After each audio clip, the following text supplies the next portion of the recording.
views expressed on this program are those of the hosts, guests, and callers, and are not necessarily those of this station, its management, or other advertisers. You're listening to Transformation Talk Radio.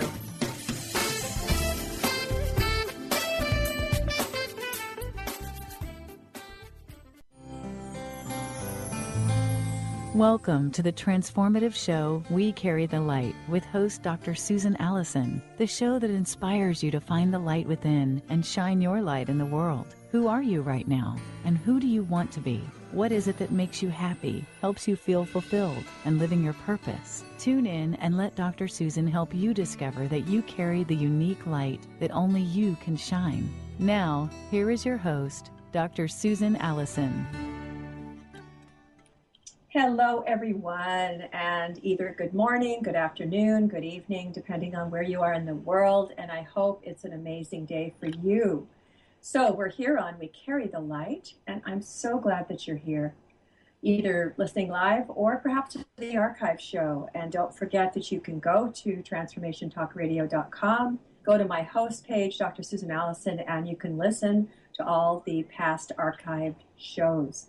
And you can even download them as podcasts. So go for it. I've already had some incredible shows this year. And if you've missed some, you can listen to them anytime. So we have, speaking of shows, we have an amazing one ahead. I have been reading Brant Cortright's new book, The Neurogenesis Diet and Lifestyle, Upgrade Your Brain, Upgrade Your Life. And he is our guest today. So I've really enjoyed this book. And I think sometimes we enjoy things when we're already doing them. So we can sort of sit a little taller, stand a little taller, feel good that we're doing the things that an expert says will make us younger and live longer and live more fully and be super healthy in our lives. And so as I read, I found out that I'm already doing several things that he suggests. And I think I'm most proud that I haven't had white sugar or white flour for 2.5 years. And this is too long a story to tell, but basically, it just doesn't work for me. My heart pounds. I kind of like caffeine for me. I don't do caffeine well either, but sugar tanks me. I have a rise and a high, and then I crash. And so I decided no more. I can't do it. And I can't do sugar and flour in combination, which means no cookies in my life, which I loved as a kid. And sweets were really constantly available in my house. My mom was an amazing cook and baker, but they don't work in my body. And I don't think in a lot of people's bodies, but they eat them anyway. So anyway, done for me. And I can substitute things. I have found Xyla, which is birch bark sugar. I can do that. It's low on the glycemic index. And I can do stevia, but no more white sugar in my life. So I think physically, my body is pretty happy. I eat protein and vegetables mainly, and it's what my body seems to digest best and like best. And I've never smoked in my life, have had very little alcohol. Ride my bike. I live 2 blocks from the ocean, so I ride my bike and I walk a lot because I have a very, very hyper dog who takes me actually for a walk. And I feel like I have a really positive attitude and a spiritual practice spanning decades. I've been a meditator since 1976. And when I go for my annual doctor's exam, they think I'm a marathon runner because of my low blood pressure and pulse. And I tell them, no. I can't stand running, and, I walk my dog, but that is hardly qualifies as a marathon runner. And it's because of the meditation, I believe, that I have such a low pulse and my blood pressure is really low. So also Brant talks about emotional health in his book, and I have great friends. I have wonderful kids and grandchildren, and a new love in my life, actually, which is wonderful. So my emotional life is really good. What do I need to work on after reading his book? I need more sleep. And he talks a lot about sleep in the book, how important it is. And we underrate how important sleep is. If I get 6 hours a night, I suffer the next day. I'm just not as sharp. I feel sluggish. I feel yucky. And I need 8 or 9 hours of sleep, maybe more than some people, but I feel great. I had 9 hours of sleep last night, and I have so much energy today, and that's what I need. I need to get to bed by 10 also, which I don't always do. So I think physically and emotionally, overall, I'm in good shape. And I think I could use more mental stimulation. And I'm interested in whether being creative would improve my brain function and how to keep myself mentally alert for years to come. So I'm sure that Brant's going to answer my questions and yours on our show today. So let me tell you a bit about Brant Cortright, who is the author of the book we're talking about. Brant is a highly respected clinical psychologist. He's a professor of psychology at California Institute of Integral Studies. His consulting practice specializes in cutting-edge brain health and neuroscience-informed depth therapy. He's the author of 2 previous books, and he lives in the San Francisco Bay Area. You can visit Brant's website at brantcortright.com, or you can go to his book website at neurogenesisdiet.com. So, Brant, hi. Thanks for your patience with that introduction. Welcome to the show. Glad to be here. Thank you for having me. You're very welcome. So I always like to start with the personal, and I'd love to hear about how you first became interested in neuroscience, especially brain health, that led you to write this book. Yeah. Well, I've been interested in consciousness my whole professional life, and I've really come at this as a professor of psychology, but also from the spiritual traditions as well. Really a transpersonal approach, a psychospiritual approach to consciousness. Yes. And with a pretty significantly long meditation practice and really psychospiritual practice, the last 5 or 10 years, I've been really following the developments in neuroscience. Mm-hmm. And I've come to the conclusion that I've underestimated the role of the brain, the physical brain, in consciousness. And there's been some recent discoveries that really indicate that most of us are operating probably at about 70 or 80% of our brain's capacity. That we all think we've got a healthy brain or a normal brain, unless, of course, it's damaged in some way or diseased. But it turns out that the normal brain, the normal, quote, healthy brain, is actually quite a bit below what is possible, that we are all capable of operating at a higher level just in terms of our brain. And so that's what tuned me into all of this. And recently, this discovery of neurogenesis is a real game changer when it comes to the brain. It completely upsets decades and decades of how we've been thinking about the brain. And it really shows that, again, our brain can renew itself at any age and is capable of, at every level, physically, emotionally, mentally, spiritually, of operating at a higher level.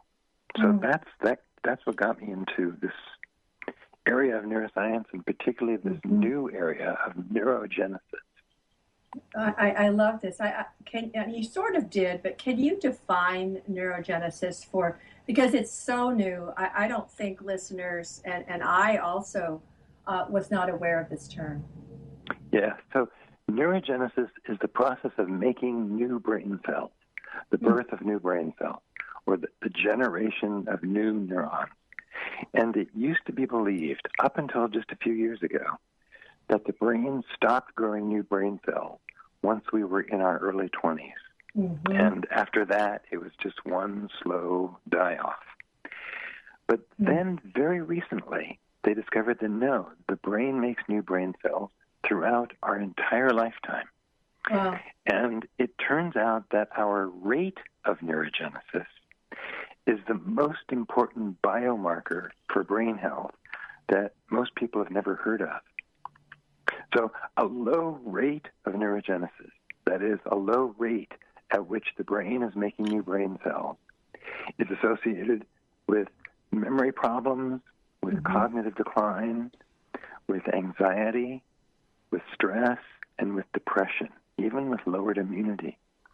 And a high rate of neurogenesis, that is, a high rate at which the brain is making new brain cells, is associated with the opposite, with cognitive enhancement, with rapid learning and problem solving, with robust emotional resilience, and with protection against stress, anxiety, and depression. And it turns out that most everybody can increase their rate of neurogenesis by 5 times, probably even more than that, with profound changes in the quality of our life. So that, in essence, is what the book is about, how to increase our rate of neurogenesis. Wow. No, I love this. Are you? I'm sure you're aware of Rick Hanson's work. Yes, I know Rick. Yeah, you know Rick. He's been on my show several times. And is there a term neuropsychology? Yes, neuropsychology, exactly. And because he uses Rick that. Talks, yes, and this whole, he is very much into the field of neuroplasticity as well. That's right. How the brain creates new connections. And we've known about neuroplasticity for a few decades now. But neurogenesis is something completely new on the map. It's really a game changer. Yeah. Because it's really talking about this creation of entirely new brain cells that we never knew could happen before. Mm-hmm. You know, I kept speed reading. I'm a very fast reader. I have to be, because I read, a couple of very usually dense or rich books a week. And so I was reading through your book and getting to how do we do this? Because I love the concept, but I also am a doer. I love to take action right away. And so I think I'd like to jump in, because most of your book is about the how. And, you have a chapter on, you have diet, you have all the different aspects that we need to work on to increase these brain cells. So let's jump right into that. So how do we do it? So it's wonderful that it's been discovered and we know it now. Like, how do we do it? How does the average person grow more brain cells? Good. That is the million-dollar question. Sure is. So this is a holistic approach to brain health. So the idea behind a holistic approach is that every level of our consciousness, every level of our being, body, heart, mind, and spirit, we experience it all through the brain. And when we work with all of these levels together, they work together synergistically. They work much more powerfully than if we just do one thing alone. And let me just tell you about an experiment that illustrates this. Sure. They did an experiment with mice to see if they could jumpstart their rate of neurogenesis. And they gave them a holistic treatment. That wasn't their words. That's my word for it. They called it an enriched environment. They gave them really good food. They gave them running wheels to exercise on and run on. They gave them a lot of novel environments to explore. They gave them nesting materials and a lot of other friendly mice to play with and mate with. And they increased their rate of neurogenesis by 5 times. And these mice had big cognitive advantages over their normal neurogenesis rate peers. And they also had big emotional advantages. Again, they were protected against stress and anxiety and depression. So it's this holistic approach. Like, it's all important, because one thing, for example, will increase the rate of neurogenesis, but half of those new brain cells will die pretty quickly. The brain prunes them, unless you do other things that keep those new brain cells alive. So in the book, there's a chapter on body and all of the physical things we can do. There's a chapter on heart and the emotional factors in this, chapter on mind and the kinds of mental stimulation we need, and on spirit and the 2 major spiritual practices that it seems like increase our rate of neurogenesis. But there's a chapter all on diet, because diet is a hugely important piece of this. Yep. So we live in a pretty neurotoxic world. That is, we haven't really known until just the last few years that there are a lot of things that slow down our rate of neurogenesis, and there are a lot of things that actually are damaging to brain cells. And so, again, this is all so new. We've all kind of stumbled into this neurotoxic lifestyle innocently, without really knowing it. But now we know that there's a number of things that it would help us to stop doing, as well as foods and nutrients that we should start doing to kickstart our neurogenesis rates. Mm-hmm. So I think of this as a twofold strategy. One is to stop doing those things that are neurotoxic and which slow down our rate of neurogenesis. And then the other is the positive side, to do those things, to eat those foods and do those activities that accelerate our rate of neurogenesis. Yeah, I'd love to put you on pause just for a second so that we can tell listeners what is most toxic to the growth of new brain cells, to neurogenesis, to a long and healthy life. So what are we doing, or what environments are we placing ourselves in, or what's happening that's toxic for us? Okay, a few things. Yes. One is alcohol. Mm-hmm. Alcohol slows the rate of neurogenesis way down. And two other things are bad, unhealthy fats and sugar and a high carbohydrate diet. Yep. Both of those things slow the rate of neurogenesis way, way down. You know, the brain is made up of about 2/3 fat. And so we need to be eating a lot of good, healthy fats. Yeah.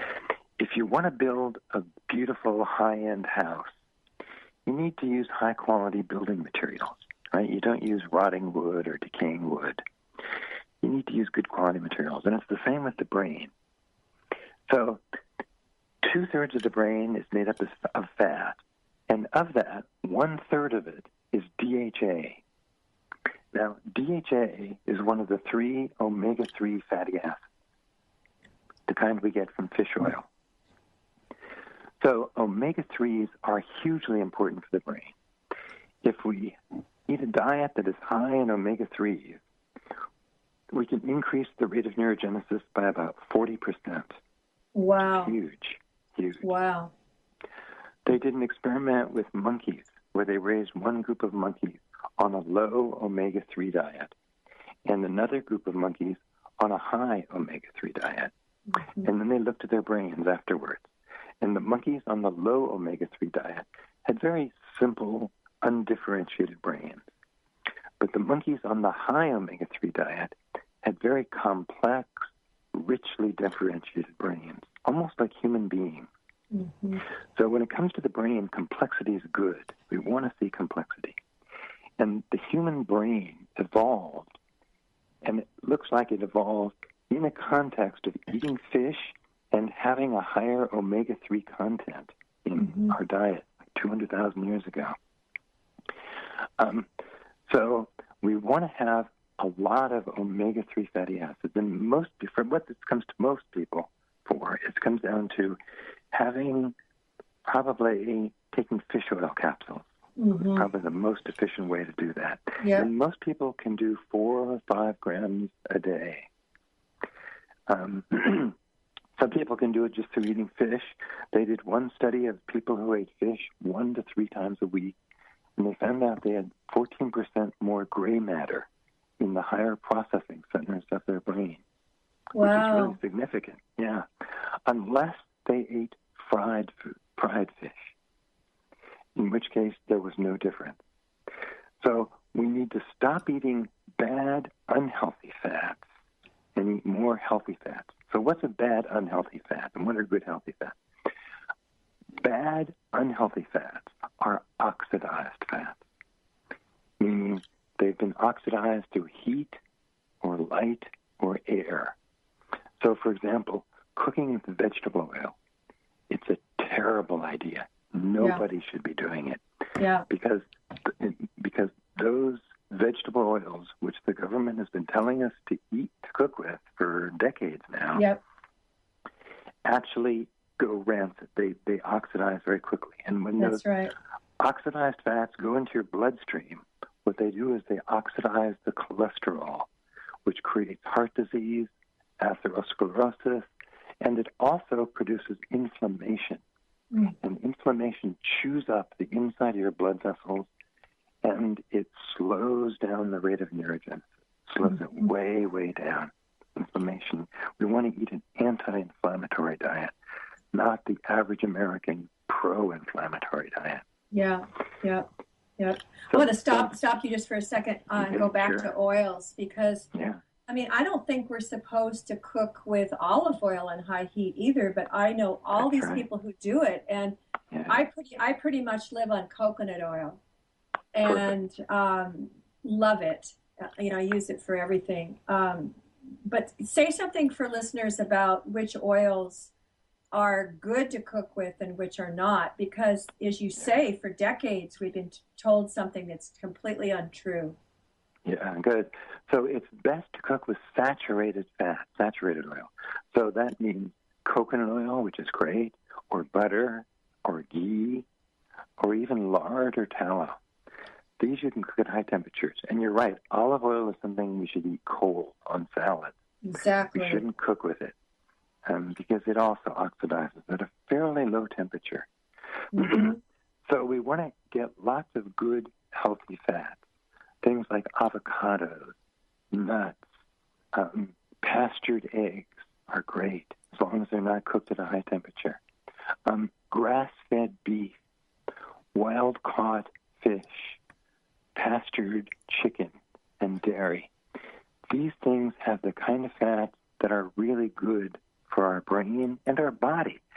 You know, it's the federal government guidelines on diet starting in the 1960s has said eat low fat and high complex carbohydrate and sugar.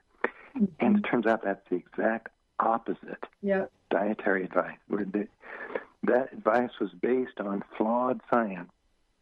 And that flawed science failed to differentiate between healthy, good fats and bad, unhealthy fats. It lumped them all together. And so it's the bad, unhealthy fats that we need to stay away from. It slows down our rate of neurogenesis and which does cause heart disease. But it turns out that a high carbohydrate diet also slows down our rate of neurogenesis. And it's this high carbohydrate diet that's really behind the obesity epidemic, the diabetes epidemic, the heart disease epidemic. I mean, it's just shot through the roof since these government guidelines have been out since the 60s. You know, I don't ever watch Dr. Oz, and I guess for some reason I turned it on, and the author, and I never can remember his name, but the author of Grain Brain was on, and they had a brain on the show with a big hole in it, and it was somebody who had Alzheimer's. And the author said, grains, particularly wheat and sugar, eat away our brains. They, cause all of these problems that we're seeing now in terms of Alzheimer's and other diseases that are similar. But it was shocking, and I ordered the book. And I don't eat many carbohydrates at all. I'm gluten-free, but I think that's interesting. The books that are coming out that are similar to this. Yes, that's right. And it's not just grain or gluten; it's any carbohydrate, because what that does is a diet of that, it eventually gets turned into sugar. Right? All carbohydrate eventually gets turned into glucose for fuel. And what a high carbohydrate does, though, is it eventually produces insulin resistance. So right now it's estimated that 80% of Americans have some degree of insulin resistance. And that means that there's higher than normal levels of insulin in the body, which damages all organ systems. And there's higher than healthy levels of glucose, which produces glycation and is a kind of accelerated aging, and which also lowers the rate of neurogenesis. So a high sugar diet will cut your rate of neurogenesis in two. Wow. That is astonishing. That It is really astonishing. I mean, when you think about the average diet of the average American child who starts out the day with, I don't know, like sugar frosted flakes and orange juice, I mean, it's all sugar and bad fat. You can't grow a good brain with that. You just can't. The building blocks aren't there. So a good test for everybody to have when you go to your yearly physical is to ask your doctor to do a hemoglobin A1C. A hemoglobin A1C. And what that does, it's a snapshot of your blood sugar levels over the last 3 months. And if it's at all elevated, and just about everybody's is at this point because of this Western American diet, then you would be well advised to go very low carb, high good fat, and bring your level down, bring your glucose levels down, and increase your insulin sensitivity once again, because you can track cognitive decline and blood sugar levels just about perfectly. The higher the blood sugar level, the faster the rate of cognitive decline. Wow. And particularly as people get into their 50s and 60s, we see this really dramatically. Yeah, this is great information for listeners. I love this. I have a friend who's going for a physical on next Monday, and I'm going to tell him to get this A1C hemoglobin test from his doctor. We're going to need to take a break, but this is fascinating. I'm learning so much. I hope you are too, and we'll be right back with Brant Cortright.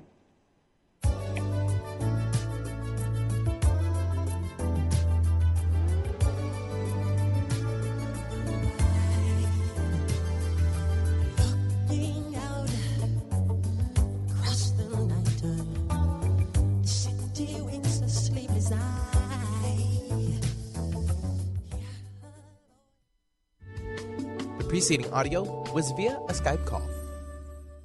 Hi, everyone. This is Dr. Pat. Have you ever noticed that this reality doesn't actually work in a way that helps you thrive? I'm thrilled to announce that one of my good friends and colleagues, Dr. Glenna Rice, is bringing the incredible world of Access Consciousness to Seattle this December. You can register and learn more for the course that's coming up on December 4th by visiting drglennaevents.com.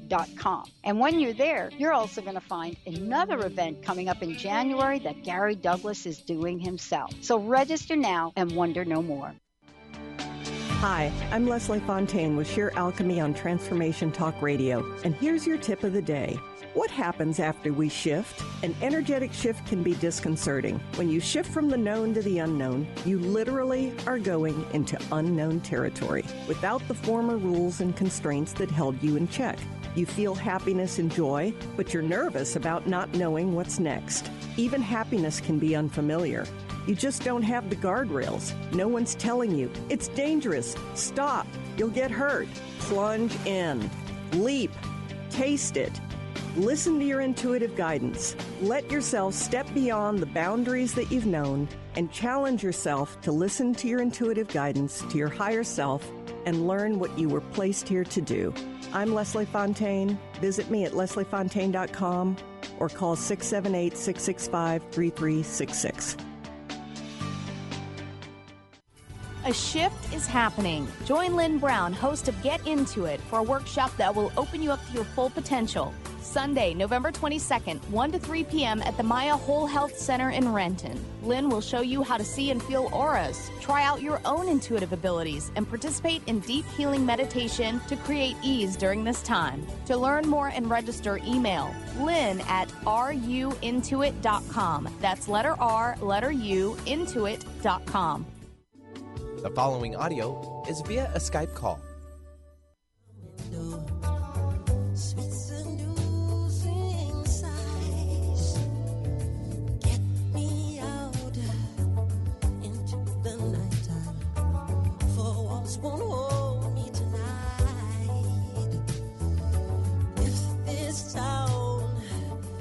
Just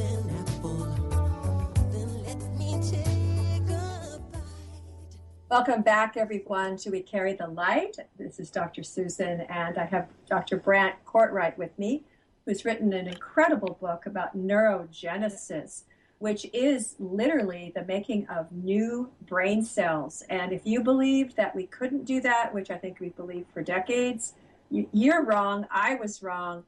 And I'm so glad we were, because this is so hopeful and so positive about our future health, aging, living longer lives, and so on. So I think it's incredibly uplifting. We've had a great discussion here. If you missed it, you can go probably by this afternoon and listen to the archive show. So, Brant, we were talking about the body, and we were talking about diet. And I'd love if you have anything further to say about that, and then we will move into some other aspects. Okay, good. So, yes, we just sort of talked in broad strokes about diet, but the book goes into 25 or 30 different nutrients that increase our rate of neurogenesis. So things, for example, like turmeric, the curcumin, the spice and curry spice, and a number of bioflavonoids. So things like luteolin and apigenin and some herbs such as red sage, also known as salvia, and hesperidin.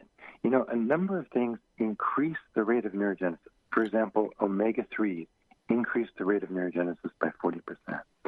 But again, about half of those die off unless we do other things.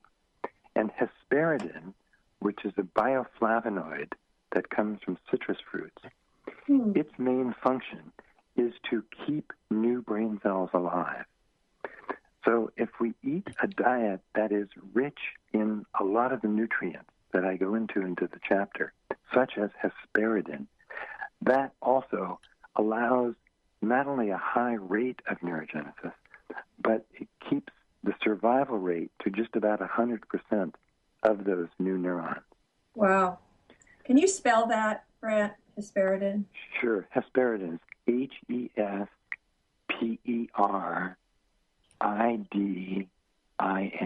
Oh, I-N. I had E-N. You know, I'm looking at your list right now. I'm not seeing it on your list. It's in the narrative part, and it didn't make it onto the final list. Yeah. I'm looking at your list that starts with blueberries. Yes, blueberries are miracle grow for the brain. They are really good. But you also say to take them in capsule form because you just can't eat enough blueberries, plus it's expensive. But you could take the distilled sort of, you know, it's been distilled down and it's more powerful when it's in a capsule. That's right. In a capsule, also, you don't have the sugar that you do when you do the full blueberries. And so people who do the capsules, they also get a boost in insulin sensitivity. Whereas if you do the straight blueberries, you don't get that extra boost. But they both work equally well in terms of increasing the rate of neurogenesis. Now, if people, I mean, I'm looking at your list, and there's probably, 25 things here. Can you distill it down to, if people wanted to do 3 to 5 things, what might they be? Okay, I'd say the top thing would be omega-3s. And just one quick word about that. You want an omega-3 that is high in DHA, because many of the supplements are low in DHA. You want one that is high in DHA and also that is molecularly distilled. Otherwise, you're likely to have mercury in it. And mercury is one of the most potent neurotoxins known. So since mercury concentrates in the food chain in fish, you're likely to have a good amount of mercury, which you want to avoid like the plague. So get a molecularly distilled, high DHA version of an omega-3 capsule. Right. Another thing would be blueberries, a cup a day, or the equivalent in capsules. Turmeric or curcumin. And the other thing would be green tea. We want like a green tea extract. What we want is the equivalent of like 10 to 15 cups of green tea a day, but we don't want the caffeine. Yeah. So number of extracts that are caffeine-free that give us that. And green tea is one of these amazing compounds that increases the rate of neurogenesis. It's anti-inflammatory, antioxidant, and it also increases working memory, which is one of the most difficult things to increase. Blueberries also increase working memory, and it's almost impossible to increase working memory. So these things are like superstars. What do you mean by working memory? Okay, so in terms of our mind, in terms of cognition, there are a number of cognitive factors that we know about.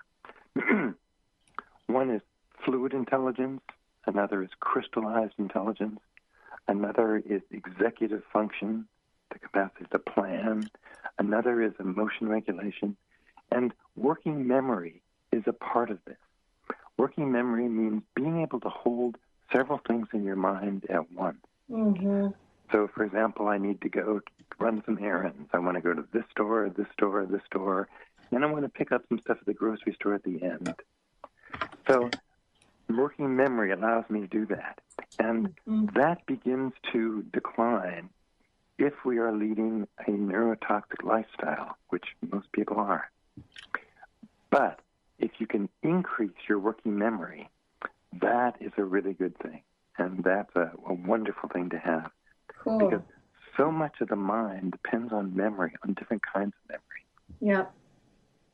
Yeah, I love that. I feel like I have a really good working memory. I always thought I was probably ADHD and never was diagnosed when I was a kid because I love doing several things at once. And I have, I'm writing a song, I'm writing a book, I've got my radio show. It's like just fun for me. And so I easily can have this list in my head where I'm going to the store and I'm emailing this person and I'm writing this and it's just kind of fun. So I'm going to take these supplements so I can keep having this good working memory.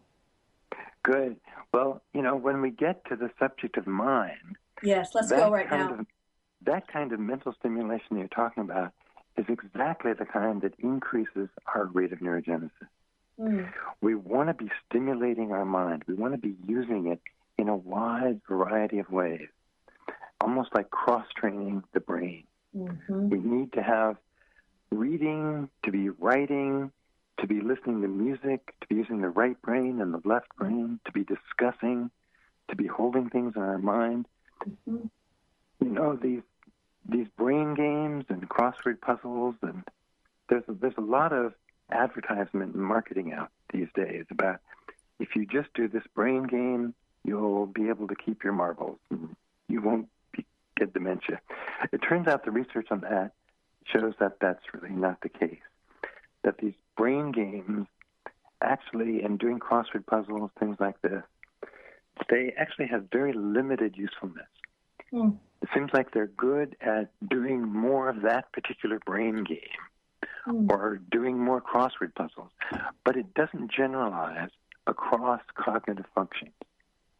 And for that, we need to be kind of cross-training the brain.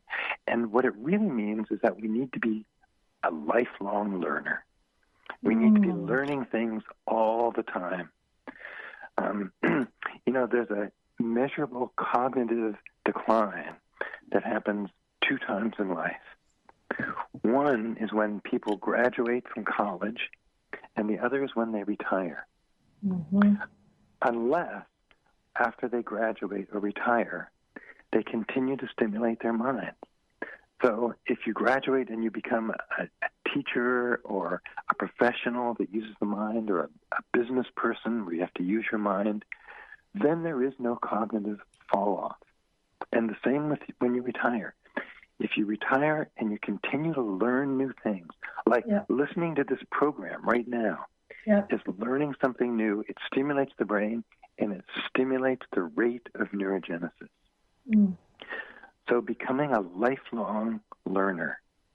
And it doesn't mean like taking classes in a college. There's many ways to learn. Reading books, reading things on the internet, taking a cooking class, just stimulating yourself in new ways, letting yourself be curious and learn.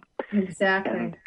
And you also build cognitive reserve when this happens. And cognitive reserve is one of these things that protects against Alzheimer's.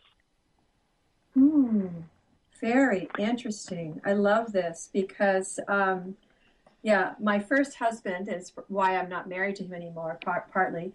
But every time he'd come home from a trip, he traveled the world. He'd come home, he'd say, "You're not the same person. You're always going to workshops. You're always changing and transforming." And he made it something super negative. But that's always who I've been. It's like life, and I use the word candy store loosely since I don't even eat sugar, but life is a candy store. It's like, ooh, I want some of this, I like this, I like that. It's so interesting, and I love that you use the word curious, because I feel that it's, listeners out there, what are you curious about? What have you always wanted to do? What have you always wanted to learn? What excites you? What is something that you've put off? And I think that is a way for people to become lifelong explorers in terms of their curiosity. Yeah, right on. That's exactly right. So, and, Alzheimer's is, everybody's afraid of it, and with good reasons. Alzheimer's is becoming a huge problem. Yep. According to the Alzheimer's Association, right now, 1 in 3 seniors die either with Alzheimer's or some other form of dementia. Yeah. And right now, something like over 40% of people who are 85 have Alzheimer's. And within a few years, 50% of people who reach the age of 85 will have Alzheimer's. And since most of us are expected to live to be 85, that is pretty scary. Mm-hmm. Because right now, the Alzheimer's Association also says on their website, Alzheimer's disease is the one major disease for which there's currently no treatment, no prevention, no cure. Oh, my gosh. The pharmaceutical companies have spent billions of dollars and hundreds of clinical trials trying to come up with a drug that would help, and so far it's been a complete failure. They've come up with nothing. They've come up with things that will help the symptoms for a few months, but that's it. And yet in your book, you talk about people with Alzheimer's improving when they follow the guidelines that you list. That's right. So until now, it's like there's been, right now the conventional medical field has nothing to offer in terms of prevention or treatment.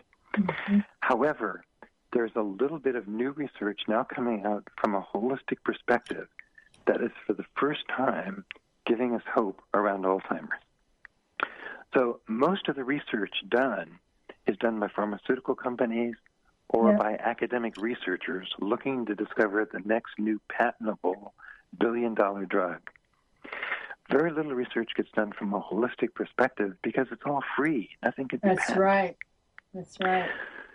There are a few places who are doing it, however, and one of them is the Buck Foundation of Aging here in Marin County, which late last year published a study where what they did was a very simplified version of the holistic approach talked about in my book.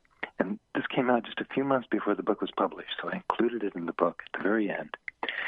And what they showed is that people who had cognitive decline, the kind of cognitive decline associated with Alzheimer's, were able to reverse it, and that those people whose memory was so impaired they had to stop working, their memory came back, and they were able to go back to work for the 2 years that they followed them in the study.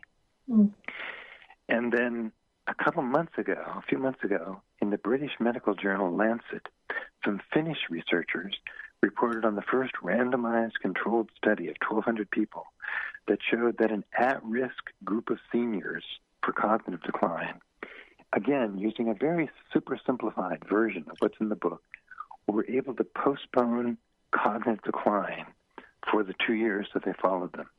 Wow. So now, for the very first time, we have hope around Alzheimer's and cognitive decline. And it's becoming clear that Alzheimer's is a lifestyle disease. Yep. It's not inevitable with getting older. Yep. And so there's this tsunami of Alzheimer's that is coming, but now is the time to prevent it because it starts decades before we see symptoms. Mm-hmm. So now is the time to start taking care of your brain in this kind of a holistic way, body, heart, mind, spirit. I love it. I'm so happy that you're sharing this. I had another radio show for years called Empowered Healer, and I brought doctors and mostly integrative medicine folks on the show. But what I love is going after the pharmaceuticals, which I did for years, because it's all about profit, and it's not about really what is going to actually help people.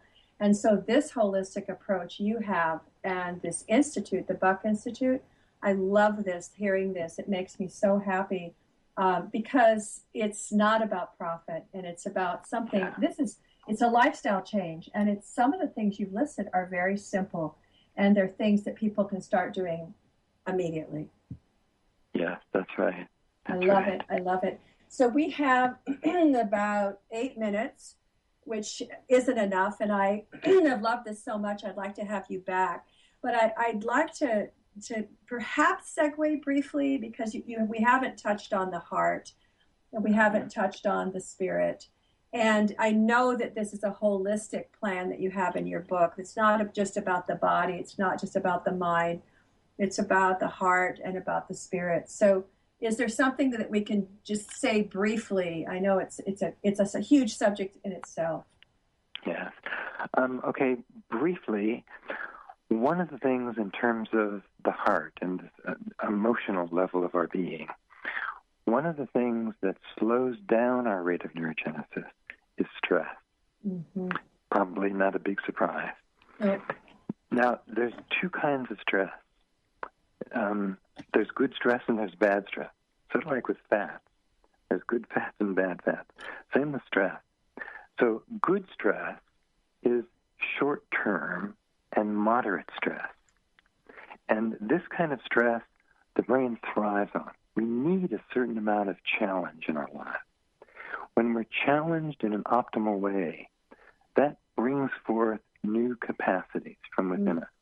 It's like the brain develops new abilities as it responds to stress.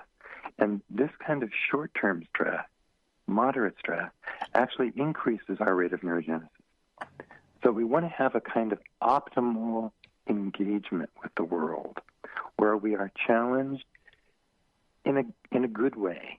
Mm-hmm. But that's not the kind of stress most people are complaining about. No. Most people are complaining about the bad stress, which is chronic stress. And chronic stress is just 24/7. I'm worried about, do I have enough money? Am I going to stay in my job? Did my assignment for my job go well? Constant email, constant text, constant online, constant worry, what's happening with my friends, what's happening in my life. That kind of ongoing, unrelenting stress slows down the rate of neurogenesis and eventually creates inflammation as well in the brain. Mm. So we want to, we can't avoid stress, but we want to at least take breaks from it. We want to allow our body to have the parasympathetic nervous system to be able to relax, to be able to come into a new homeostatic balance where you just go, and just let down. And there's many different stress reduction techniques,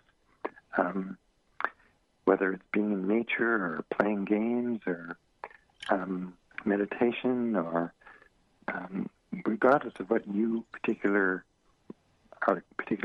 gravitate towards, finding some way of reducing stress and getting to a place of just deep relaxation.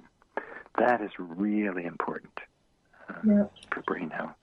Yep. I'm going to just interrupt just to have you tell people how to get in touch with you. And we may need to do another show, Brant, where we just talk about the heart and the spirit, because that's such an important part of your holistic plan. But we're running out of time, so I don't want to forget. So please tell listeners how to contact you, how to get your book. If you have any workshops coming up, I know that you're a professor at a local college in the Bay Area in California, for those of you who are listening in California. But tell people how to know more about you. Okay, sure. Well, you can get the book through Amazon or order through any bookstore, and it's called The Neurogenesis Diet and Lifestyle. You can also get it through the book's website. That, if you want to read the first chapters, there also. It's neurogenesisdiet.com. Or my website is brantcortright.com. BrantCortright.com. And I don't have any workshops coming up immediately, but if you check on the website, that gets updated.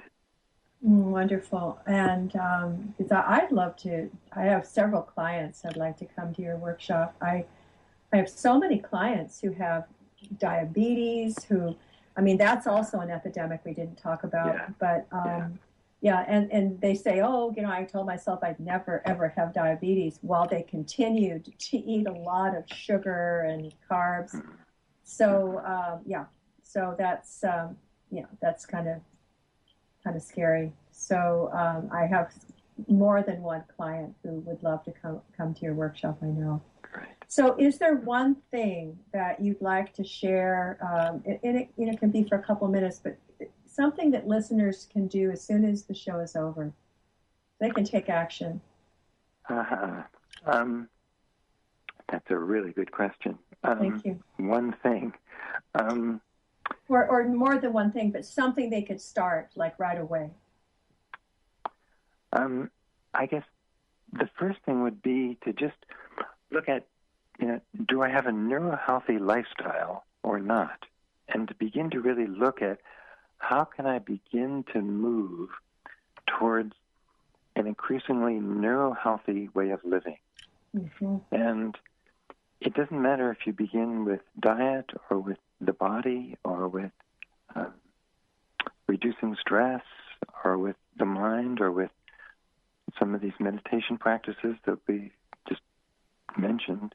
But to begin in some way. And the more you move into a neurohealthy way of living, the better you feel. And the better that you feel, the more you want to move into a neurohealthy way of living. It's like we all have so many neurotoxic habits that seem like just it's like we're addicted to our neurotoxic habits. Yeah. But we need to realize they're just habits, and new habits can be formed. New neurohealthy habits can be formed. Yes. And as we start to move in a new direction, pretty soon that feels very natural. Mm-hmm. And the old way feels not even interesting anymore. Yeah. So I think just starting with this aspiration to have our brain be the very best it can be. To have a really good brain doesn't mean I'm a genius or I'm a brilliant artist. It means that my particular brain is at the highest potential it can be. Yes. And so whatever I'm here for on earth, whatever my mission is, it's like I'm here to learn something, I'm here to contribute something, I'm here to create something. And my brain is perfect for that mission. And if I have a sense of what that mission is, then I can begin to really release and have the capacities, the abilities of my brain, the potentials to come forward. Wonderful. You've been listening to The Transformative Show, We Carry the Light, with host Dr. Susan Allison, the show that inspires you to find the light within and shine your light in the world. Who are you right now, and who do you want to be? What is it that makes you happy, helps you feel fulfilled, and living your purpose? Tune in every Thursday, 10 a.m. Pacific, and let Dr. Susan help you discover that you carry the unique light that only you can shine.